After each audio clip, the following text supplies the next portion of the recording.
함께 보실 말씀은 이사야 1장 27절 말씀입니다. 이사야 1장 27절 말씀을 함께 보겠습니다. 제가 읽겠습니다. 시온은 정의로 구속함을 받고 그 돌아온 자들은 공의로 구속함을 받으리라. 아멘. 우리는 하이델베르크 요리문답을 따라 우리가 믿고 있는 신앙의 내용이 무엇인가를 배워가고 있습니다. 지난번 설교가 한 달 반 전이어서 그동안 살펴보았던 것도 가물가물하죠. 그래서 지금 무슨 이야기를 하고 있는 중이었는지 기억을 되살리기 위해 잠시 거슬러 올라가 보겠습니다. 자, 요리문답은 인간에게 위로가 필요하다는 것으로 시작을 했습니다. 인간이 어떤 처지에 있기에 위로가 필요한가? 인간의 상태를 성경은 죄와 비참함이라고 요약했습니다. 인간은 비참한 상태에 놓여 있는데 그 이유는 죄를 지었기 때문이다 하고 말하는 것이죠. 그럼 죄는 무엇인가? 죄란 하나님께서 정하신 법을 어기는 것이었습니다. 자, 하나님께서는 인간에게 어떻게 살라고 정하셨냐 하면 하나님을 사랑하고 이웃을 사랑하라고 하셨죠. 한마디로 사랑이 인간의 삶을 채워야 한다는 것이었는데 인간이 그렇게 하지 못하였다는 것이 죄를 지었다는 말이고 그 결과 인간은 비참한 상태에 이르게 되었습니다. 자, 모든 좋은 것의 원천이신 하나님을 사랑하지 않으니까 모든 좋은 것으로부터 쫓겨나게 되었죠. 그래서 인간은 비참합니다. 또 서로를 사랑하도록 하나님께서 정하셨는데 우리는 서로를 잘 사랑하지 않으니 삶의 기쁨이 적죠. 이것이 또 우리의 비참함이라고 말할 수 있겠습니다. 자, 우리가 사랑할 때면 얼굴이 빛이 나고 아름다워 보이는 것은 바로 그때에야 하나님께서 인간에게 정하신 법의 의도가 실현되기 때문이라고 말할 수 있겠습니다. 하지만 우리의 삶은 어떠한가? 우리의 삶은 아름다울 때가 잠시이고 대체로는 비참하다고 말하죠. 그래서 굳이 살아야 하는가 하는 질문이 우리 마음에서 떠나질 않습니다. 자, 왜 그러한가? 성경의 가르침에 따르면 우리는 계속해서 죄를 짓고 있기 때문입니다. 이처럼 죄의 영향은 우리에게는 주로 우리의 삶의 모습이 어떠한가로 가늠이 되는 것 같습니다.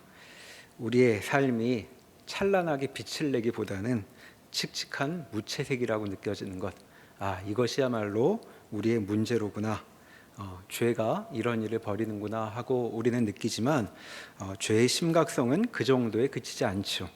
자, 이것이 우리가 지난번에 살펴본 10번째 문답에 들어있는 내용이었습니다. 자, 복습 삼아 다시 한번 우리가 신문답부터의 내용을 살펴보겠습니다. 제가 질문을 읽으면 답을 소리내서 천천히 같이 읽어주시길 바랍니다. 하나님께서는 그러한 불순종과 반역을 형벌하지 않고 지나치시겠습니까?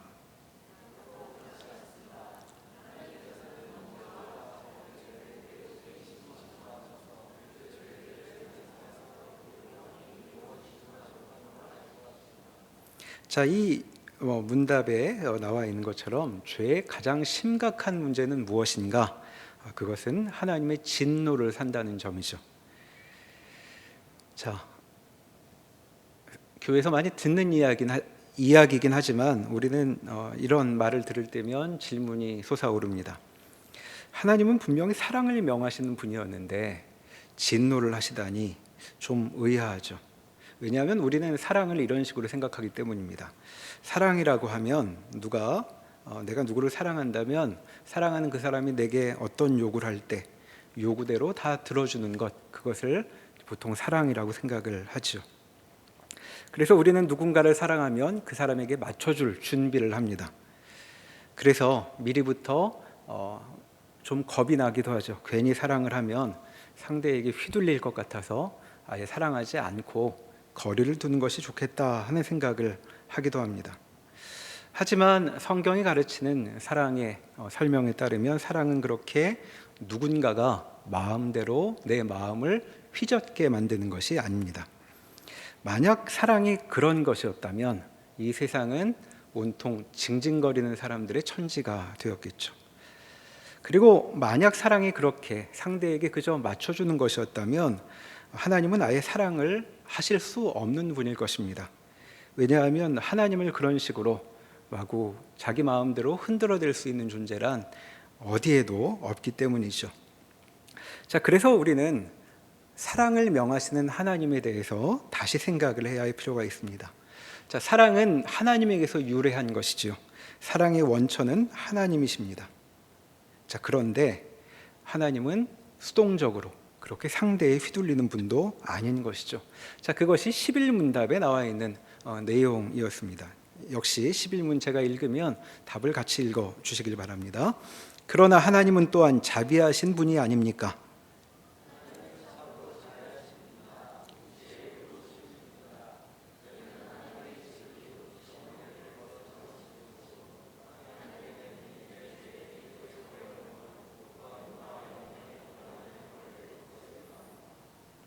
자, 하나님은 우리가 떠올리는 그런 사랑만으로 다 설명되는 분이 아니라고 여기 말하고 있습니다.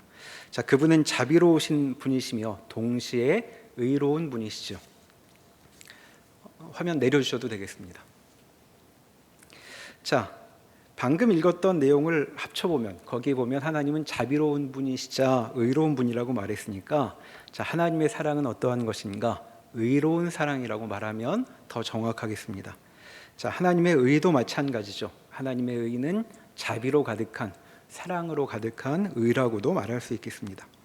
자, 그런데 11문의 답을 다시 보면 우리 죄에 대한 대응은 하나님의 자비가 아니라 의에 따라 이루어진다고, 결정된다고 말하고 있죠. 자, 하나님은 의로우신 분이기 때문에 죄에 대해서는 형벌을 내리신다고 말하고 있습니다. 그러니까 우리가 죄를 지을 때 죄는 우리를 형벌로 몰고 가게 되는 것입니다. 자, 그렇다면 하나님은 왜 굳이 우리에게 형벌을 내리셔야 할까 하는 질문이 들 수 있는데, 지난 시간에 이렇게 설명드린 바 있습니다. 자, 하나님이 왜 인간의 죄에 대해 형벌을 하시는가라고 묻는다면, 하나님을 이 세상의 통치자라는 차원에서 바라보아야 한다라고 말씀드렸습니다. 자, 우리는 하나님을 떠올리지 않더라도 우리끼리 살면서도 이 세상에 정의로움이 없어서 신음하고 있습니다. 이해할 만한, 또 타당한 이유가 없이 우리가 누군가에게 휘둘리기도 하고 또 상대의 적이 되기도 하죠. 미움의 대상이 되기도 합니다. 자, 내가 왜 이렇게 이유 없이 당해야 하는가? 이제 이런 질문이 살면서 종종 우리 마음에 떠오르는데, 이제 그때 우리 마음에는 먼저 무슨 생각부터 드냐면, 힘이 없어서 그렇구나, 이렇게 생각을 하곤 합니다. 자, 힘이 없어서 사람들이 나를 함부로 이렇게 만들 수 있구나 하는 생각이 드는 것이죠. 그러나 사실 힘이 있으면 그런 문제가 해결된다고 생각한다면 사실 그게 더 무서운 일이라고 말할 수 있겠습니다. 힘만 있으면 누구든 나를 함부로 휘둘러댈 수 있다면 정말 그것은 무서운 세상이겠죠.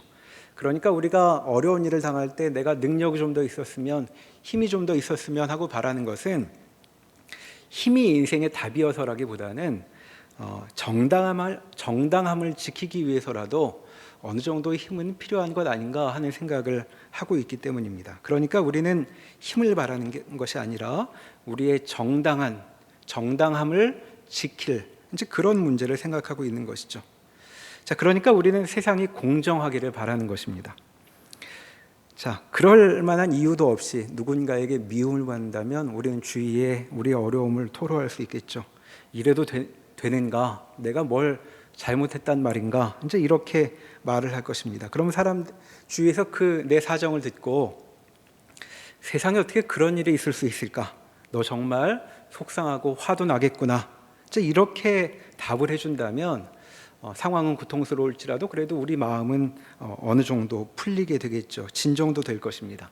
자, 이것이 성경이 말하는 의라고 불리는 것입니다. 자, 우리에게 누구에게나 호소할 만한 제대로 된 기준이 이 땅을 다스려야 한다는 그런 마음이 우리에게 있는 것이고 성경은 그것을 의라고 말하는 것입니다.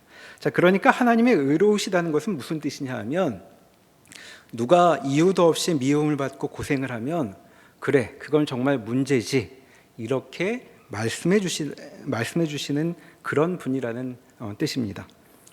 자, 그런데 하나님은 우리하고는 다르게 권능이 있는 통치자이시니까 고작 우리 이야기를 듣고 마음 아파하시는 것으로 끝나지 않으시죠. 자, 그분은 이 뒤틀어진 상태를 다시 옳게 되도록 바로잡는 분이라는 뜻을 함께 포함하고 있습니다.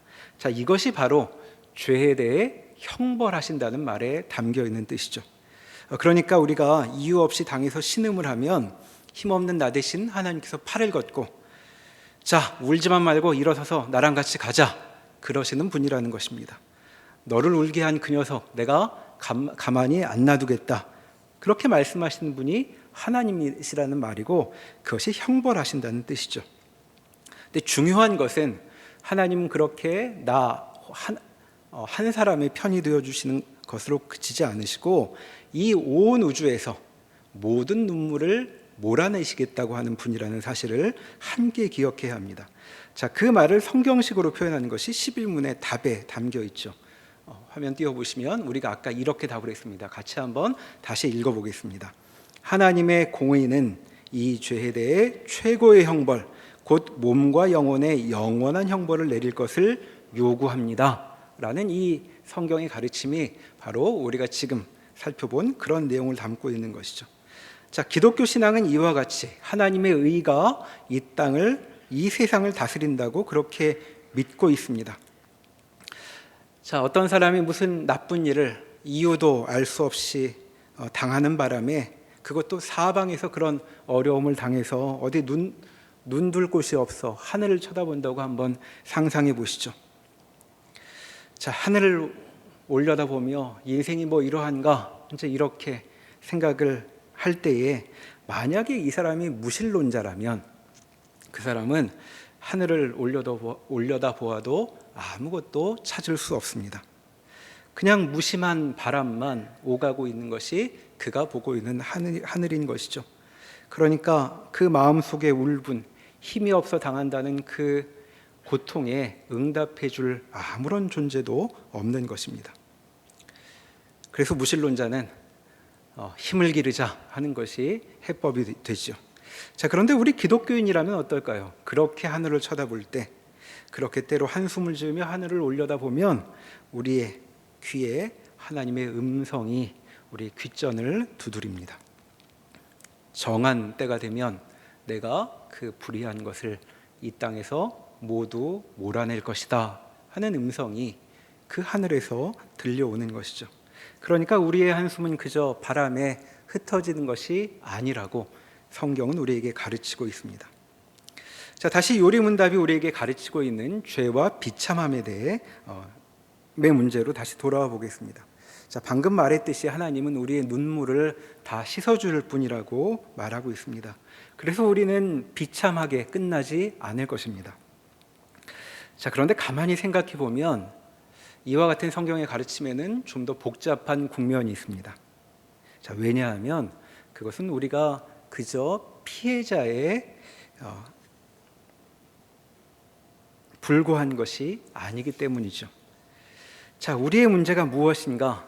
앞서 말씀드렸던 것처럼 비참함뿐만 아니라 죄가 우리의 문제였습니다.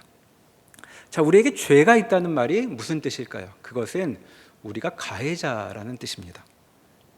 그러니까 지금 사태를 한쪽에서만 바라보면 안 되는 것이죠. 이 세상에 눈물이 많은 이유는 한쪽은 일방적으로 피해를 당하기만 하고 다른 쪽은 일방적으로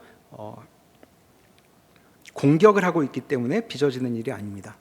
우리는 이 땅에서 서로를 미워하고 있죠. 즉 모두가 고통을 받아 눈물을 짓는 피해자이면서 동시에 누군가에게 눈물을 흘리게 하고 있는 가해자이기도 한 것입니다. 자, 그러니까 우리는 비참함으로 고통당하는 사람이기 이전에 누군가의 비참함을 빚어내는 장본인, 곧 죄를 지은 사람이라고 말할 수 있는 것이죠.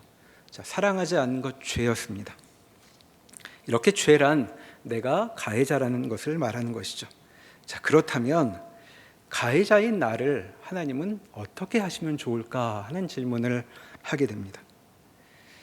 자, 나 때문에 눈물을 흘리는 사람들을 생각하면 의로우신 하나님께서는 나 같은 사람 그냥 두시면 안 될 것입니다. 그냥 두시면 하나님이 지으신 이 선한 세상에 원망이 자자하겠죠. 자, 누구든 그 사람을 하나님 앞에 세우면 그 뒤에 가득한 원성이 들려옵니다. 저 인간 때문에 내가 흘린 눈물이 얼마인지 아십니까? 하는 원망 어린 그런 목소리가 가득한 것이죠. 그런데 누구를 그 앞에 세우던 마찬가지일 것입니다. 왜냐하면 모두가 가해자이기 때문이죠.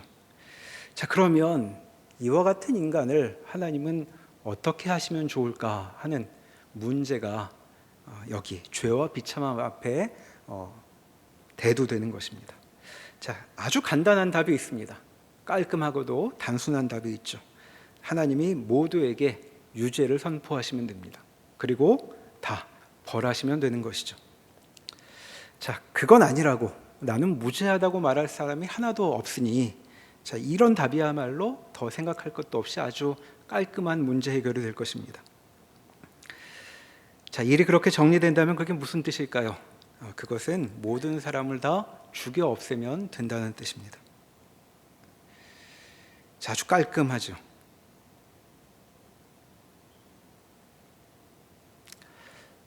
자, 문제는 그렇게 풀면 되고, 실은 이런 문제 해결을 우리는 모르는 바도 아닙니다. 자, 어떤 면에서 우리의 현실이 바로 이와 같은 이처럼 문제가 해결되었다고 보여주고 있기 때문이죠. 자, 우리의 현실은 그렇게 깔끔하게 끝날 것입니다. 여기 우리가 여러 연령대의 사람들이 모여 있지만 2100년에 여기서 다시 모일 수 있는 사람은 정말 적겠죠. 자, 죄 많은 인생들 다 사라져 버릴 것입니다. 누구도 그 꼴로 살았으면서 100년 후까지 지금 청년들처럼 아름다운 모습으로 생명을 이어가지 못하겠죠. 자, 이것이 우리의 현실입니다. 자, 성경도 그렇게 우리의 현실을 선언하고 끝나면 어떨까요? 자, 사랑하기는커녕 미움으로 인생을 채워온 너희는 다 사라져라, 죽어 없어져라 라고 말한다고 해서 누가 그건 아니라고 말할 수 있는 사람이 없을 것입니다. 자, 이것이 우리 시대의 대부분의 사람들이 갖고 있는 삶에 대한 전망이기도 합니다.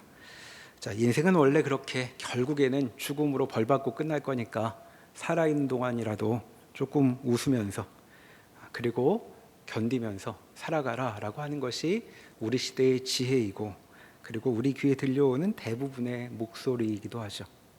자, 우리는 그렇게 허무로 끝나버릴 것이라고 말하고 있습니다. 자, 그런데 요리문답은 이와 같은 우리에게 익숙한 지혜와는 다른 이야기로 이 가르침을 시작했습니다. 자, 요리문답이 성경의 가르침을 요약했던 이유는 바로 우리 같은 사람들, 가해자인 우리들에게 위로를 말하기 위해서였던 것이죠. 자, 그러면 우리는 가해자인데 대체 우리에게 어떻게 위로가 가능할 것인가? 자, 우리의 상황을 다시 한번 정리해 보겠습니다. 자, 죄에서 비롯된 중대한 결과는 하나님의 의로운 형벌이었습니다. 자, 그러니까 이 형벌, 하나님의 의로움이 우리와 위로 사이에 높은 장벽으로 서 있는 것이죠. 자, 바로 12문답부터 이와 같은 인간의 상태를 이제 요약하고 있습니다. 자, 12문을 보시겠습니다. 제가 문제를 읽으면 이어서 답이 나올 텐데 답을 또 소리내서 읽어주시면 좋겠습니다. 하나님의 의로운 심판에 의해 우리는 이 세상에서 그리고 영원히 형벌을 받아 마땅한데 어떻게 이 형벌을 피하고 다시 하나님의 은혜를 입을 수 있겠습니까?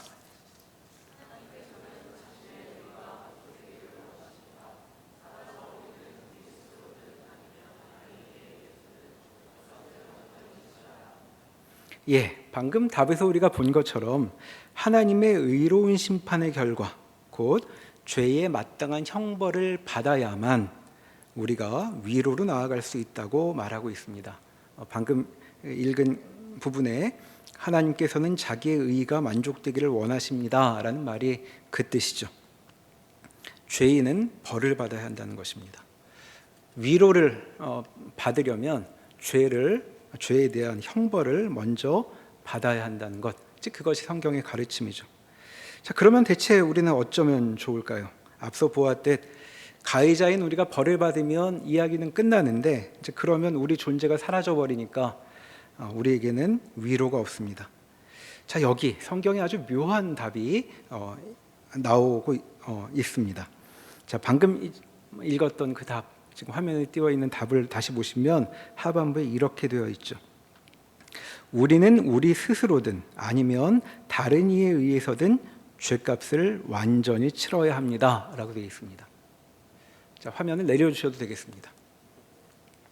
자, 우리 스스로든 아니면 다른 이에 의해서든 죄값을 완전히 치러야 합니다 라고 되어 있습니다. 자, 이게 평범한 이야기는 아닙니다. 왜냐하면 내가 지은 죄면 누가 벌을 받아야 될까요? 우리 스스로 벌을 받아야 맞습니다.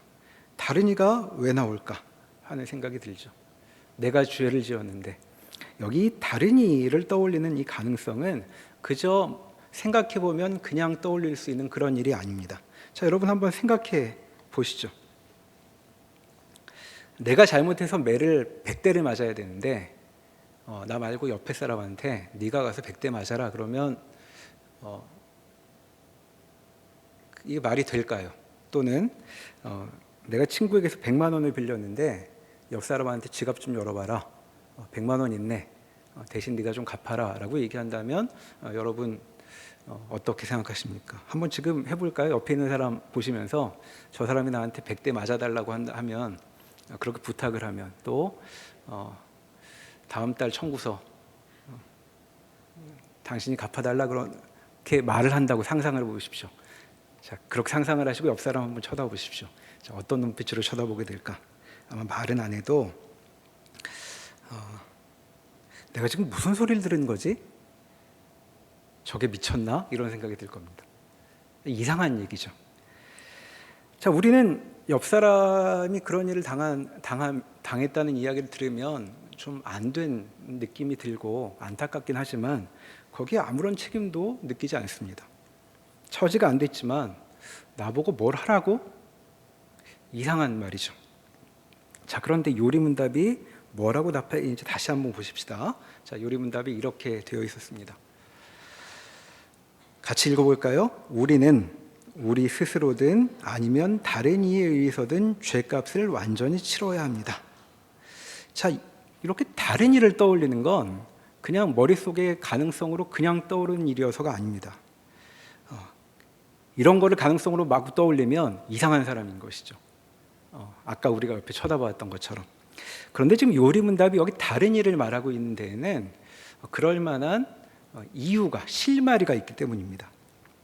자, 화면을 내려주시고, 자, 우리가 아니라 다른 이가 우리 죄에 대한 죄값을 치르는 것에 대한 좀 이 이상스러운 일이 성경 곳곳에 언급되어 있죠. 유명한 구절을 하나 찾아보겠습니다. 이사야 53장입니다. 자, 구약 성경 1032면으로 가보시면 이사야 53장 3절의 말씀을 함께 보시겠습니다. 이사야 53장 3절에서 5절까지의 말씀.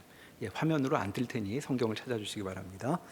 자, 3절부터 5절까지 함께 소리내서 천천히 읽어보겠습니다. 그는 멸시를 받아 사람들에게 버림받았으며 간고를 많이 겪었으며 질고를 아는 자라.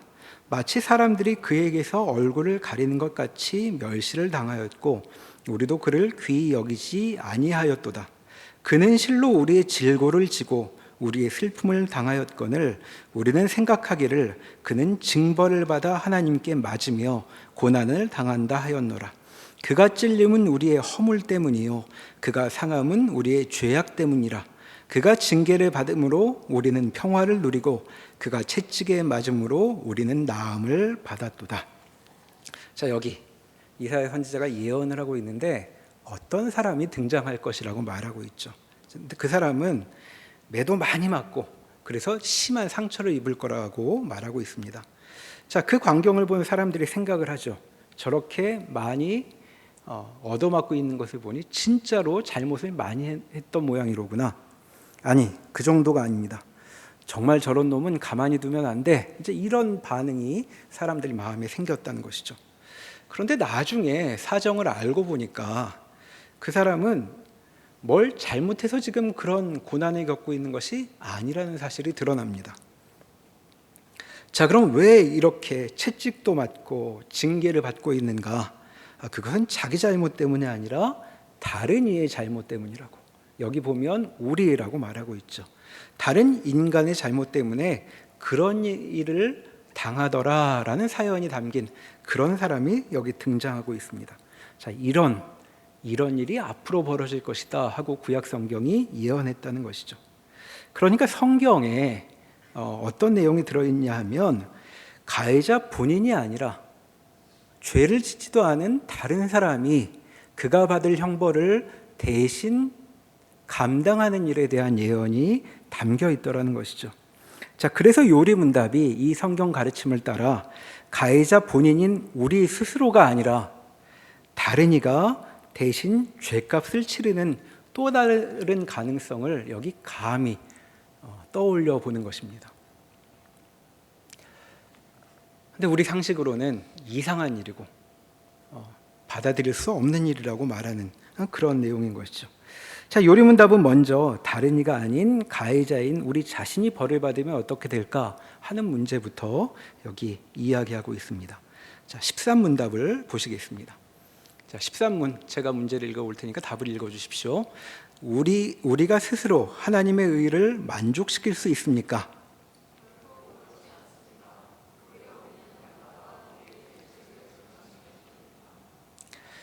자, 어떤 신세지기 싫은 사람이 그래, 내가 죄를 지었으면 내가 해결해야지 라고 생각할 수도 있겠죠. 굉장히 멋있는 사람입니다. 자, 그런데 그렇게 멋있는 마음을 품어도 내 문제는 내가 해결한다. 자, 이렇게 마음을 품어도 인간에게는 그런 마음만으로는 해결되지 않는 문제가 있다는 것이죠. 그것이 뭐냐 하면 우리는 죄책을 계속 증가시키는 행동을 하고 있다는 것입니다. 계속해서 죄를 짓고 있다는 말이죠.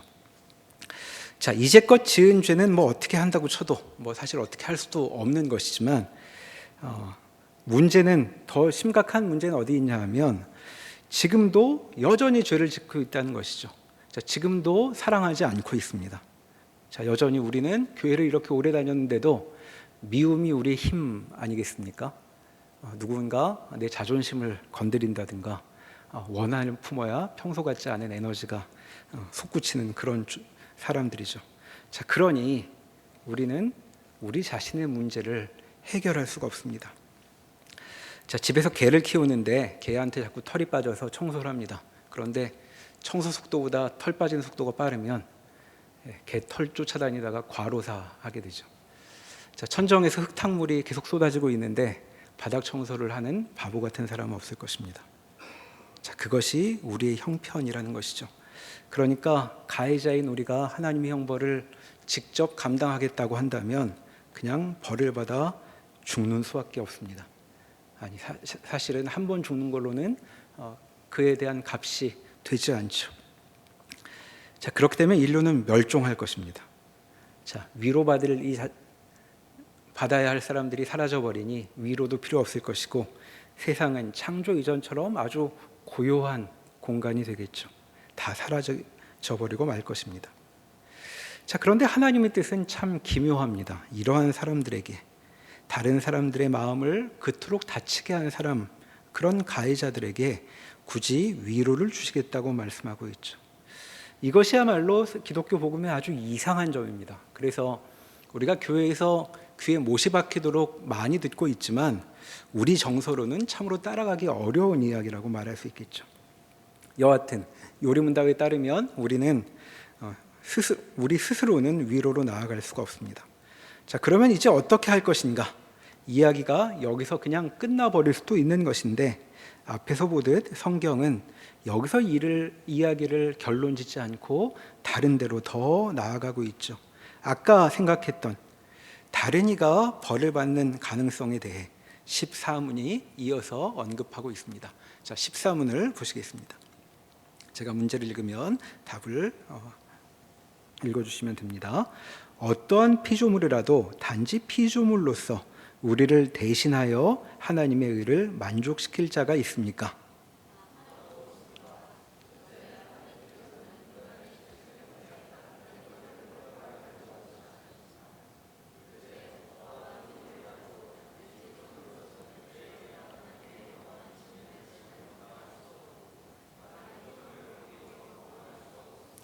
자, 여기 우리를 대신하여, 어떤 다른 피조물이 우리를 대신하여 형벌을 받아 하나님의 의를 만족시킬 수 없겠느냐, 이제 이렇게 물었습니다. 자, 혹시, 자, 우리는 생각을 가미할 수 없는데 대신할 수 있는 가능성을 말했으니 누가 우리를 대신할 수 있을까, 이제 이 문제를 생각하는 것이죠. 자, 이스라엘 사람들은 이 문제에 대해서 좀 아는 바가 있었습니다. 자, 구약 제사가 바로 이 주제를 반영하고 있었기 때문이죠. 자, 구약 이스라엘 사람들은 짐승을 제물로 바쳤는데, 제물을 바칠 때면 그 짐승을 준비해 온 사람이 자기 손을 그 제물의 머리 위에 얹습니다. 안수를 하는 것인데, 여기에는 이 짐승이 나를 대신하는 것입니다 하는 그런 뜻이 담겨 있었습니다. 자, 그러니까 짐승을 바칠 때 그 짐승은 하나님 잡수시라고 음식으로 드리는 게 아닙니다. 자, 그 짐승은 사람의 목숨값으로 바쳐지는 것이죠. 그러니까 이 목숨값이 죄에 대한 대가, 형벌이 되는 것입니다. 자, 이렇게 목숨값을 바쳐 무엇을 하는 것이냐면 하나님의 의를 만족시키게 되는 것이죠. 자, 그러면 이제 우리가 질문해 볼 수 있습니다. 그럼 짐승이 사람의 죄에 대한 값이 될 수 있을까? 자, 우리는 구약제사 이야기를 들으면 바로 마음속에 질문이 바로 튀어나옵니다. 뭐냐 하면 대체 짐승이 무슨 죄인가? 이런 생각이 들죠. 그런데 성경은 그 사실도 이미 알고 있습니다. 자, 짐승이 대체 무슨 죄일까요? 주인 잘못 만나가지고 죄 많이 짓는 짐승들은 그 죽을 가능성이 되게 높았습니다. 자, 이게 지금 이 답에 나와 있는 내용이죠. 앞부분에 나왔던 답의 앞부분이 뭐라고 말했냐 하면 하나님께서는 인간의 죄책 때문에 다른 피조물을 형벌하기를 원치 않으십니다 라고 답했습니다. 자, 하나님은 사람 살리려고 짐승 함부로 죽이고 싶어하는 분이 아니라는 것이죠. 자, 그런데 짐승 제사의 근본적인 한계는 지금 화면에 떠 있는 보다 근본적인 이유에서 찾아집니다.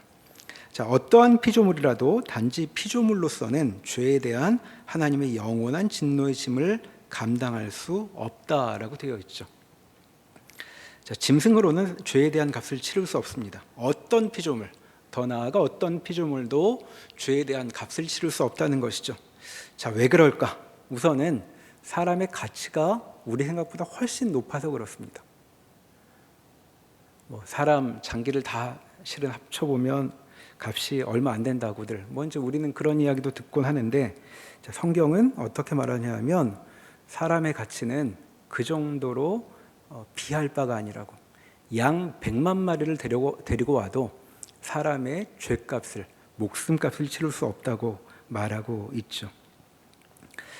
참, 뭘 이렇게 사람을 대단하게 여기시나 싶은 생각도 드는데, 보다 근본적인 문제는 근본적으로 어떤 피조물도 이 죄에 대해서는 하나님의 의를 만족시킬 수 없다는 점에서 한계를 가지고 있습니다. 화면 내려주셔도 되겠습니다.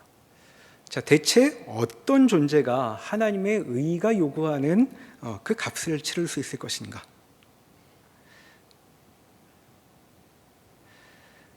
자, 이렇게 생각을 해볼 수 있겠습니다.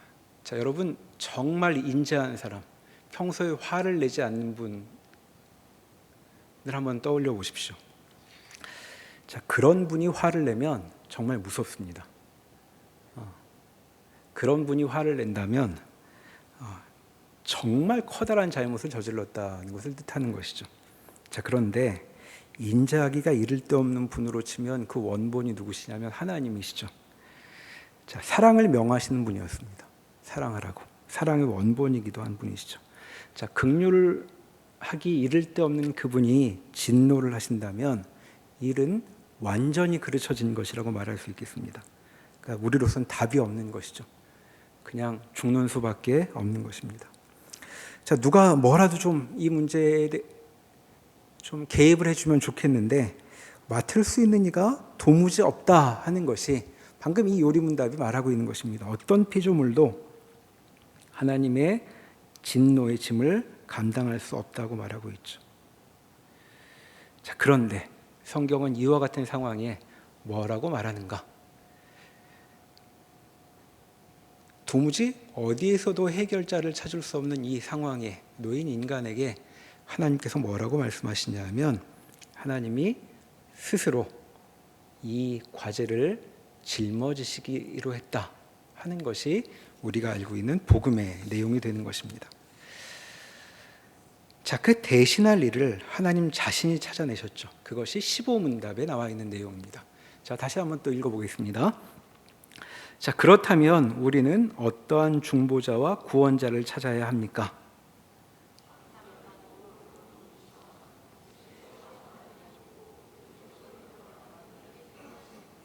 자, 중보자라는 말을 먼저 이해를 해야 합니다. 중보자란 양자, 양쪽 끝에 있는 사람, 가운데 있는 사람을 뜻하죠.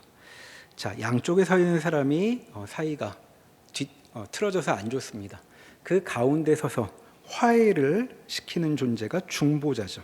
자, 그러니까 앞서 그 요리문답의 설명을 따르자면 비참한 상태에 있는 우리와 그리고 우리 앞에 저 하나님 편에 있는 위로 사이에 있는 그 장벽, 하나님의 의라는 장벽을 뛰어넘게 해줄 사람, 그런 존재가 중보자라는 뜻인데 그런 중보자가 있다고 말하고 있는 것이죠. 그리고 그런 중보를 통하여 구원이 이루어진다고 여기 말하고 있습니다. 자, 인간의 목숨값을 대신하고 하나님의 진노의 무게를 받아낼 그런 자여야 중보를 할 수 있을 텐데 그런 분이 있다는 것, 우리가 자세한 사연은 잘 몰라도 결론을 배워 알고 있습니다. 자, 중보자의 이름이 누구인가요? 자, 예수 그리스도라고 불리는 분입니다. 자, 예수 그리스도. 앞서 살펴보았던 도무지 해결책이 없는 인간의 곤경에 답으로 제시된 분인 것이죠. 자, 누가 그분을 제시하였는가? 바로 하나님 자신입니다. 자, 그리스도는 무엇을 하시냐면 바로 하나님의 의를, 누구도 만족시킬 수 없는 하나님의 의를 만족하기 위해 가해자의 형벌을 대신 지시는 분이라고 우리는 배워 알고 있죠. 그렇게 그리스도께서 우리를 대신하셔서 하나님의 형벌을 치르시는 것이고 우리는 그를 통해 그 뛰어넘을 수 없는 장벽을 뛰어넘어 구원을 얻어 위로에 이르게 된다고 이제 앞으로 그 이야기가 이어질 것입니다. 앞으로 그분에 대해서 우리가 좀 더 살펴보게 되겠지만 오늘 배운 내용을 토대로 기독교 신앙의 아주 중요한 특징 하나를 짚고 마무리 짓도록 하겠습니다.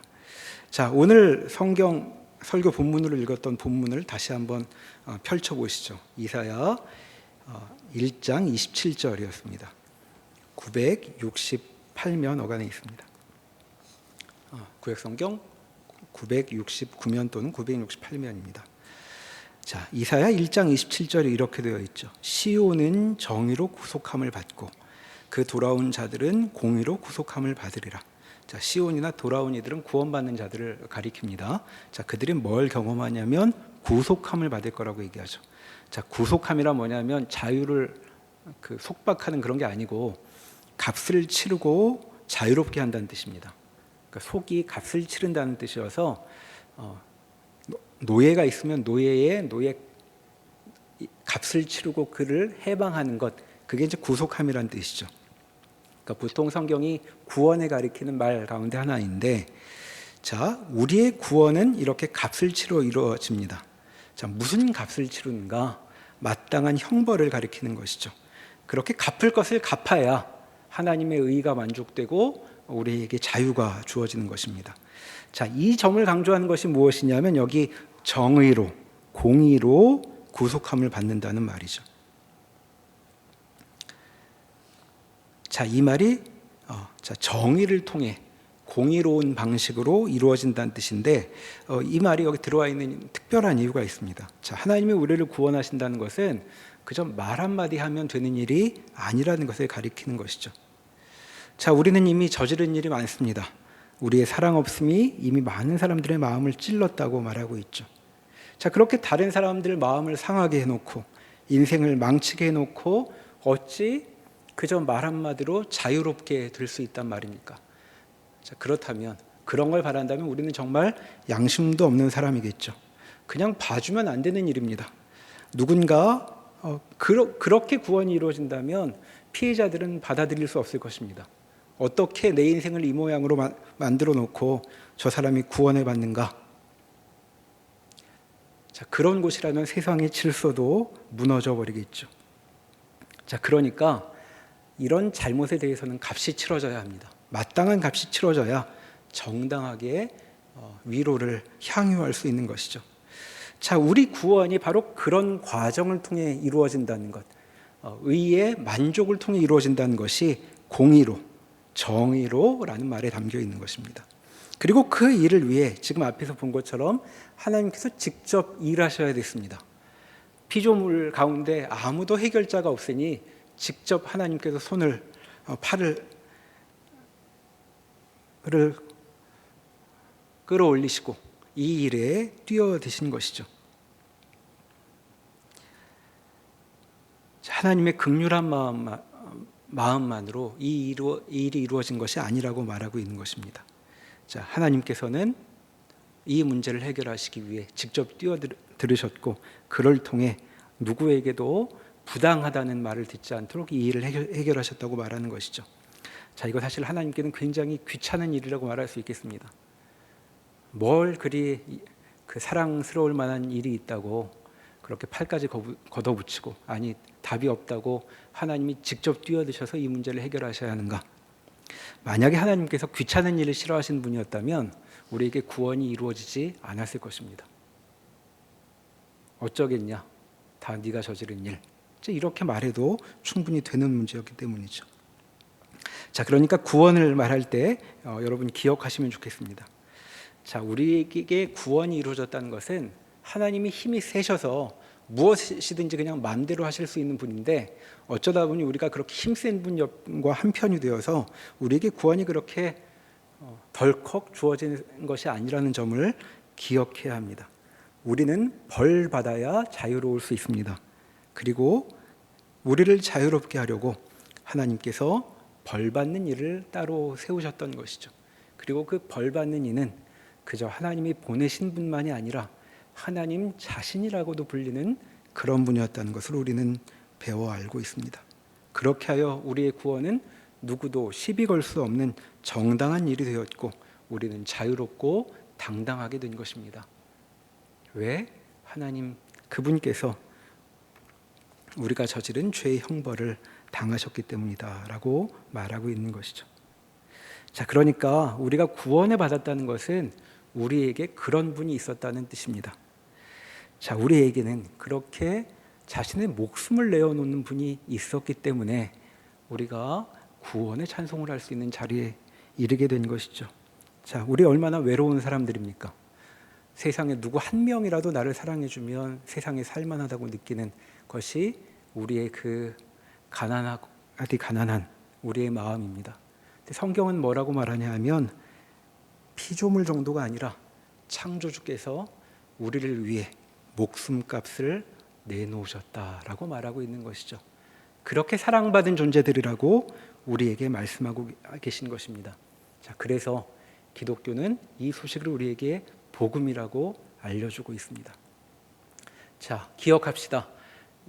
우리에게는 그렇게 우리를 위해 자신을 바치신 이가 하나님으로 계시다 하는 사실이 우리 삶의 근거가 되어야 할 것이고 우리의 삶을 여전히 계속하게 될 용기를 내게 될 원천이 된다는 사실을 기억하는 이 시간이 되길 바랍니다. 함께 기도하시겠습니다. 하나님, 우리가 지난 시간 저질러 놓은 일들을 떠올려 볼 때면 도무지 어디서부터 어떻게 추스를 수 있을지 답을 알지 못해 우리의 마음이 무거울 때도 많습니다. 그래서 우리는 차라리 생각하지 않고 살기로 외면하기도 합니다. 그러나 하나님께서 우리를 그렇게 옹색한 자리에 두지 않으시고 참된 위로로 이끌어내려고 하신다는 소식을 저희가 듣습니다. 우리가 저지른 그 커다란 죄악을 하나님께서 직접 해결하시기로 몸소 나서셨습니다. 우리의 인생에 그와 같은 커다란 사연이 있다는 사실을 기억하며 살아가는 지혜를 저에게 허락하여 주시옵소서. 예수님의 이름으로 기도합니다. 아멘.